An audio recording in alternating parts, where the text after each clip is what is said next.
जय जोहार। कैसे हो आप लोग? आज के इस इंपॉर्टेंट ई क्लास के अंतर्गत छत्तीसगढ़ के मध्यकालीन इतिहास में कलचुरी वंश के शासकों का इतिहास का ये चौथा भाग है। पिछले अध्याय में हमने जाजल देव द्वितीय तक बहुत अच्छे ढंग से समझ लिए थे। आज का जो टॉपिक शुरू होगा वो जगत देव या जगदेव से प्रारंभ होगी, जिनका शासन काल है वो 1168 से लेकर 1178 ईस्वी तक है। कब से कब है? 1168 से 1178 तक। आइए अब इससे संबंधित जानकारी की स्रोत देखते हैं। तो इनका एक अभिलेख है, खरौद अभिलेख। खरौद अभिलेख से पता चलता है कि ये पृथ्वी देव द्वितीय का ज्येष्ठ पुत्र है। पृथ्वी देव द्वितीय का क्या है?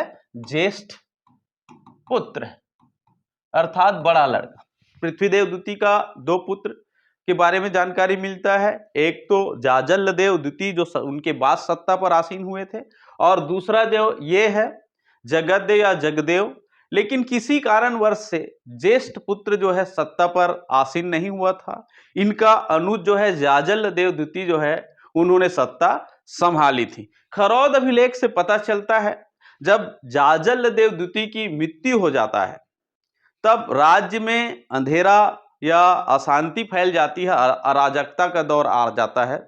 तो ऐसे कंडीशन में जब ये पूर्वी गंग शासकों के ऊपर अभियान पर गए थे, उड़ीसा अभियान पर गए थे, इनका जो शत्रु था गंग शासक, उनको दमन करने के लिए ये जगतदेव या जगदेव जो है उड़ीसा अभियान पर था, उन्हें छोड़ करके ये वापस लौट आता है और सत्ता की बागडोर संभाल लेता है।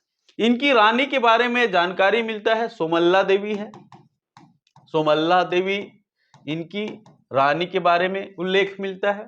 तो ये रहा जगतदेव से संबंधित जानकारी, और कोई भी जानकारी इससे संबंधित हमको पता नहीं चलता। देव के बाद इस वंश का अगला शासक बना रत्नदेव तृतीय, और जिनका शासन काल 1178 से लेकर के 1198 ईस्वी तक रहा।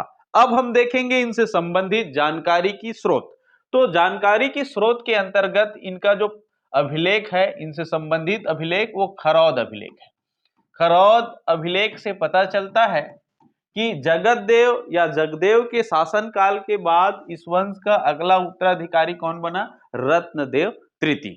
और इसी अभिलेख में इनकी दो पत्नियों के बारे में भी जानकारी मिलता है कि इनकी दो पत्नी रत्नदेव तृतीय की, एक पत्नी का नाम है इनका रलहा था और दूसरे पत्नी का नाम है पद्मा।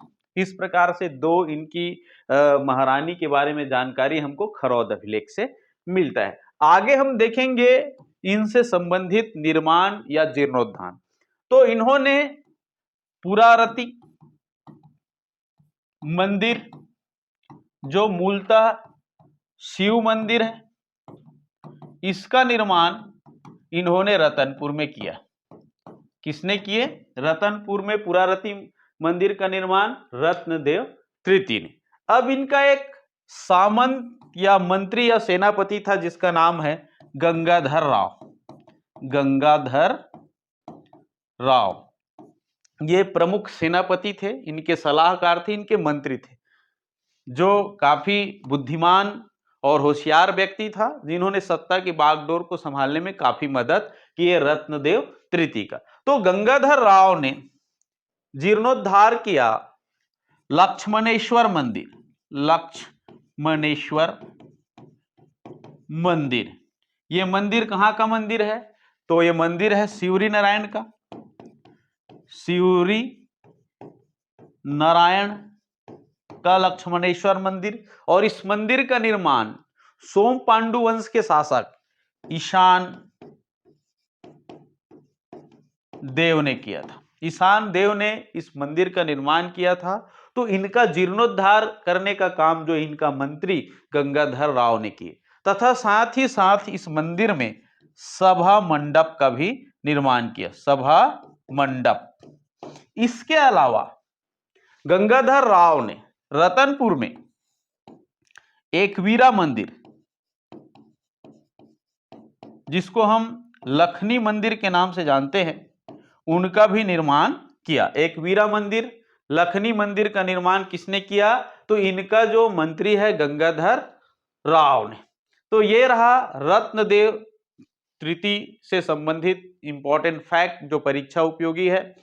इसके बाद इस वंश का देव तृतीय के बाद इस वंश में जो अगला शासक बना था वो प्रतापमल्ल है। प्रतापमल्ल का शासनकाल 1198 से 1122 ईस्वी तक है। अब हम देखते हैं इनसे संबंधित जानकारी की क्या स्रोत है। तो इनका 3 स्थानों से ताम्रपत्र प्राप्त हुआ है। जानकारी की स्रोत के अंतर्गत हम बात किया जाए तो 3 स्थानों से इनका ताम्रपत्र हमको प्राप्ति हुई है। एक ताम्रपत्र प्राप्त हुआ है आपको पेंड्रा बंध से, दूसरा ताम्रपत्र प्राप्त हुआ है कोनारी से, और तीसरा जो है इनसे संबंधित ताम्रपत्र है बिलईगढ़ ताम्रपत्र। पेंड्रा बंध में इसे शक्तिशाली राजा बताया, बाली द्वितीय की तुलना किया गया है। बाली द्वितीय शक्तिशाली राजा बताया गया है किस ताम्रपत्र में? पेंड्रा बंध ताम्रपत्र में। बिलईगढ़ ताम्रपत्र से 2 चीजों की जानकारी मिलता है। ये रत्नदेव तृतीय का पुत्र है। किस ताम्रपत्र से पता चलता है? बिलईगढ़ ताम्रपत्र से। और इनसे ग्राम दान का भी उल्लेख मिलता है। इन्होंने पुरोहित को ग्राम दान दिया था। हरिदास नामक किसी पुरोहित को ग्राम दान देने का उल्लेख। सिक्के देखते हैं तो इन्होंने तांबा का जो आयताकार सिक्के या षटकोनी सिक्के, तांबे का सिक्का जारी किया था।